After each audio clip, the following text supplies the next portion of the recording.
السلام علیکم۔ How to rig an election, یہ ٹائٹل ہے ایک مشہور و معروف کتاب کا جو نک چیزمین اور برائن کلاس نے لکھی۔ عنوان ہے الیکشن میں دھاندلی کیسے کی جائے، جس میں وہ بتاتے ہیں کہ کیسے غیر جمہوری قوتیں اپنے اقتدار کو طول دینے اور لمبے عرصہ تک عوام کے سروں پر سوار رہنے کے لیے الیکشن کے پروسیس کا استعمال کرتی ہیں، جس سے الیکشن کا اصل مقصد ہی فوت ہو جاتا ہے کہ عوام کے اصل نمائندے منتخب ہو کر اسمبلیوں میں پہنچیں، بلکہ ان کی بجائے اسی ایک مخصوص گروہ یا مافیا کے پسندیدہ اور زیر اثر لوگ پھر سے عوام کے سروں پر سوار ہونے میں کامیاب ہو جاتے ہیں۔ یعنی الیکشن کے ذریعہ کو استعمال کرتے ہوئے انہیں بدعنوان، کرپٹ اور عوام دشمن لوگوں کو عوام کے سروں پر مسلط کر دیا جاتا ہے۔ جن بدعنوان اور کرپٹ لوگوں کو سسٹم سے آؤٹ کرنا ہی الیکشن کا اصل مقصد ہے کہ تطہیر کے عمل کے ذریعہ غلط لوگ سسٹم سے باہر ہوں۔ اس کتاب میں مصنفین نے ان طریقوں پر روشنی ڈالی ہے جو الیکشنز میں دھاندلی کرنے کے لیے کام میں لائے جاتے ہیں۔ کچھ الیکشن سے پہلے کیے جاتے ہیں اور کچھ الیکشن کے بعد۔ مثلاً حلقہ بندیوں میں کسی کو جتانے اور کسی کو ہرانے کے لیے ایسی تبدیلیاں کرنا کہ کسی ایک حلقے میں سے کسی مخصوص پارٹی کے ووٹرز کسی دوسرے حلقے میں شامل کر دیے جاتے ہیں۔ اس طرح اس پارٹی کے ووٹروں کی تعداد اس حلقہ میں کم ہو جاتی ہے اور دوسری پارٹی کے ووٹروں کی تعداد اس حلقے میں بڑھ جاتی ہے اور وہ جیتنے کی پوزیشن میں آ جاتا ہے۔ اس کے علاوہ لوگوں کے ذہنوں میں کسی کے خلاف خاص قسم کا پرسیپشن پیدا کرنے کی کوشش کی جاتی ہے، جیسے مقدمات قائم کر کے کسی لیڈر کی کردار کشی کی جائے اور عوام کو بتایا جائے کہ یہ آدمی کرپٹ ہے یا اخلاقی اعتبار سے برا آدمی ہے، تاکہ اس کے خلاف عوام کے ذہنوں کو گمراہ کیا جا سکے۔ اس کی تازہ مثال عدت کیس ہے، جس میں خان کو سزا دی گئی۔ سوال پیدا ہوتا ہے کہ سزا خان کو ملنی چاہیے تھی یا مولوی کو جس نے نکاح پڑھایا۔ یہ بات تو خان کے چاہنے والے یا مخالف سبھی کہیں گے کہ خان کوئی عالم تو ہے نہیں کہ اس کو ان معاملات کا پتہ ہو۔ جیسے بے شمار عام لوگوں کو اس معاملے کا علم شاید ابھی ہوا ہوگا، جبکہ فقہ میں مسائل کے مختلف حل بتائے جاتے ہیں اور عام عوام ان مسائل کے حل معلوم کرنے کے لیے علماء سے رجوع کرتے ہیں۔ اب ایسے عالم میں امکان غالب یہی ہے کہ خان نے بھی مولوی صاحب سے ہی پوچھا ہوگا کہ حضرت بتائیے کہ نکاح کرنا صحیح ہوگا یا نہیں، اور مولوی صاحب کے فیصلے پر ہی اعتبار کیا ہوگا۔ اب سوچنا چاہیے کہ قصوروار کون ہے، خان یا وہ مولوی جس پر خان نے انحصار کیا اور جس مولوی نے نکاح پڑھایا۔ اس کا نکاح پڑھانے کا عمل ہی یہ بات ثابت کر رہا ہے کہ مولوی اس وقت نکاح پڑھانے کے عمل کو صحیح ہی سمجھ رہا تھا، تبھی تو اس نے نکاح پڑھایا۔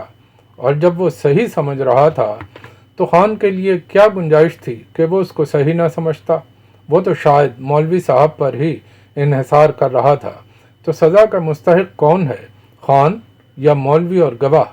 بہرحال ہم یہ فیصلہ نہیں کر سکتے، یہ فیصلہ تو علماء اور شرعی عدالت ہی کر سکتی ہے کہ قصوروار کون ہے۔ یہ ہمارا موضوع بھی نہیں۔ اس وقت موضوع بحث یہ مسئلہ نہیں، بلکہ موضوع ہے دھاندلی کا عمل اور اس کے طریقے۔ مصنفین نے اور بھی کئی طریقے بیان کیے ہیں جو الیکشن سے پہلے کیے جاتے ہیں، اور الیکشن کے دن ڈبے بھرنے کا عمل تو پرانا طریقہ ہے ہی۔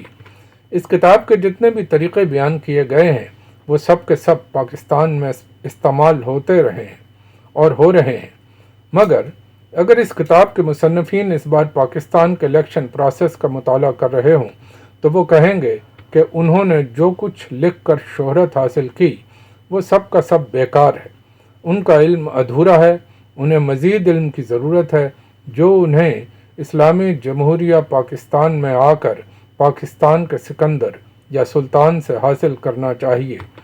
پھر انہیں پتہ چلے گا کہ دھاندلی کیسے کی جاتی ہے۔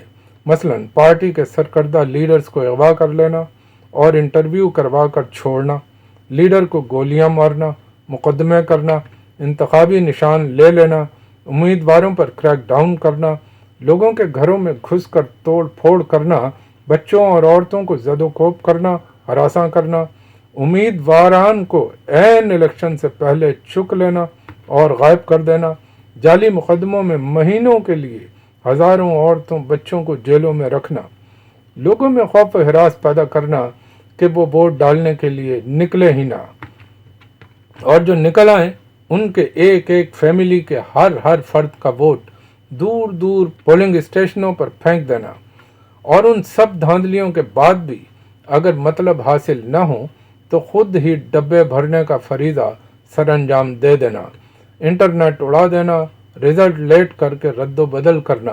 غرض اس کتاب کے مصنفین پاکستان آ کر بہت کچھ سیکھیں گے، اور انہیں کتاب میں بے انتہا چیپٹرز کا اضافہ کرنا پڑے گا کہ انہوں نے جو کچھ لکھا تھا ذرا پردہ میں کیا جاتا تھا، اور قانون اور آئین کا پھر بھی کچھ لحاظ رکھا جاتا تھا، کچھ شرم پھر بھی رہ جاتی، مگر پاکستان میں تو بس جس کے ہاتھ میں لاٹھی ہے اس کی بھینس والا معاملہ ہے، نہ کوئی پردہ باقی، نہ کوئی شرم۔ ایک سوال کیا جاتا ہے کہ کیا الیکشن کا کوئی نتیجہ نکلے گا؟ کیا الیکشن سے پاکستان کا مسئلہ حل ہو جائے گا؟ اس کا جواب ہاں میں بھی ہے اور نہیں میں بھی۔ الیکشن میں جب تک ایسا نہیں ہوتا کہ وہ لوگ جو پچھلے 40-50 سالوں سے اس ملک کی قسمت کے فیصلے کر رہے تھے، اور جن لوگوں کی حکومتی پالیسیوں کے نتیجے میں ملک اس انجام سے دوچار ہوا، تو ہونا تو یہ چاہیے تھا کہ ایسے لوگ خود ہی استعفیٰ دے کے منظر سے غائب ہو جاتے، لیکن ایسا تو غیرت والے کیا کرتے ہیں۔ تو عوام کو چاہیے کہ ان لوگوں کے چہرے یاد کر لیں اور ایسے سب لوگوں کو تاریخ کے کوڑے دان میں پھینک دیں اور منظر سے غائب کر دیں، اور ایسا غائب کریں کہ ان کی نسلیں بھی سیاست سے طائب ہو جائیں۔ جب تک ایسا نہیں ہوتا اور یہی لوگ اگر پھر سے ان کرسیوں پر آ بیٹھتے ہیں تو پھر عوام اسی گرداب میں پھنسے رہیں گے۔ جب تک یہ چہرے قومی اسمبلی میں آنے سے نہیں روکے جائیں گے، عوام کے دلدر دور نہیں ہو سکتے۔ اگر مافیا کی مدد سے لوگ اقتدار میں آئیں گے تو جو پالیسیز بنوائی جائیں گی وہ ان مافیا کو سپورٹ کریں گی، مافیا ان کو سپورٹ کرے گا، اور یہ لوگ مافیا کو، اور عوام روٹی پانی کے اسی گرداب میں پھنسے رہیں گے۔ اس کی وجہ یہ ہے کہ یہی تو وہ لوگ ہیں جن کی وجہ سے ملک آج اس حال کو پہنچا ہوا ہے۔ پچھلی نصف صدی میں انہی لوگوں نے تو پالیسیاں بنائی ہیں۔ یہ بجلی بنانے کے فراڈ منصوبے، یہ سڑکوں اور پلوں کے بنانے کے چکر میں ان لوگوں نے دھڑا دھڑ قرضہ لیا اور بچہ بچہ قرض کے جال میں جکڑا گیا، اور اسی قرض سے اتنی مہنگائی نے جنم لیا ہے۔ دوسرے اگر یہ لوگ کچھ کرنے کی نیت رکھتے یا کچھ کرنے کے اہل ہوتے تو بہت پہلے ہی کر چکے ہوتے۔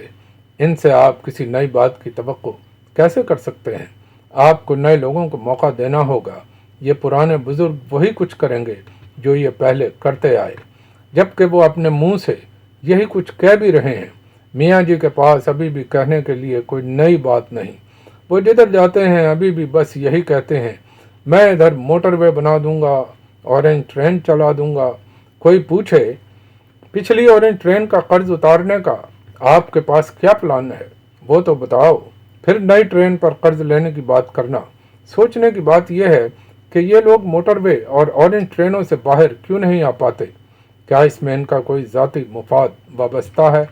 ایک بات جو مختلف حلقوں میں زیر گردش رہی کہ کچھ درباری قسم کے جناب کے ساتھیوں نے مکھن لگانے اور خوشامد کی غرض سے حضرت کو کہا کہ آپ تو پاکستان کے شیر شاہ سوری ہیں۔ حضرت نے حیران ہو کر پوچھا، وہ کون سی؟ لوگوں نے کہا جس نے متحدہ ہندوستان میں جی ٹی روڈ بنائی تھی۔ حضرت نے حیران ہو کر سوالیہ انداز میں فرمایا، جی ٹی روڈ شیر شاہ سوری نے بنائی سی؟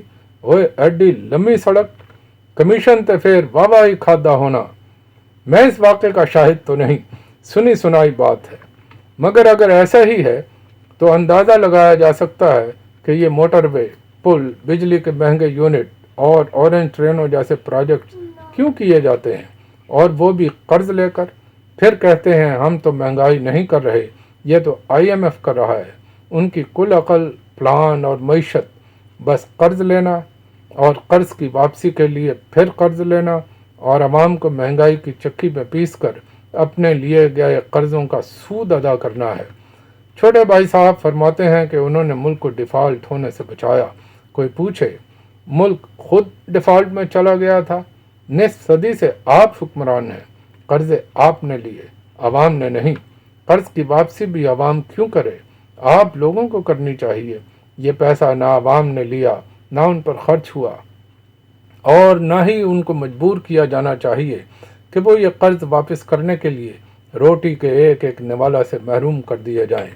تو باوجود اس کے کہ الیکشن زبردست دھاندلی زدہ ہیں، مگر پھر بھی اس وقت ہر شخص کو اپنا فرض ادا کرنا چاہیے اور باہر نکل کر ان طالع آزماؤں کو اقتدار میں آنے سے روکنا چاہیے۔ خوف و ہراس پھیلانے کے ساتھ ساتھ یہ بھی دھاندلی کا ایک طریقہ ہی ہے کہ ایسا تاثر دیا جائے کہ ساڑی گل ہو گئی ہے۔ لوگ سوچیں کہ ان کے باہر نکلنے سے کیا ہوگا، ان کی تو گل ہو ہی گئی ہے، اور ان لوگوں کو دھاندلی کرنے کا کھلا موقع مل جائے۔ ظاہر ہے اگر آپ گھر میں بیٹھ رہیں گے اور اپنا ووٹ نہیں ڈالیں گے تو وہ پھر انہی مافیا کے سرکردہ نمائندوں کے ڈبوں میں ڈال دیا جائے گا۔ اس لیے باہر نکل کر ان طالع آزماؤں کو اقتدار میں آنے سے روکنا چاہیے۔ مسئلہ کا صرف ایک ہی حل ہے کہ 0 میٹر لوگوں کو آگے لایا جائے۔ آزمائے ہوئوں کو بار بار آزمانا کوئی عقل مندی نہیں۔ ایسے سب لوگوں کو اقتدار سے باہر ہونا چاہیے۔ یاد رکھیے یہ کوئی بھینس نہیں، آپ کا مستقبل ہے۔ یہ کسی لاٹھی والے کے ہاتھ میں نہیں، آپ کے ہاتھ میں ہونا چاہیے۔ اسی طرح ہی آپ جس کے ہاتھ میں لاٹھی، اس کی بھینس کے نظام سے آزادی حاصل کر سکیں گے۔ شکریہ۔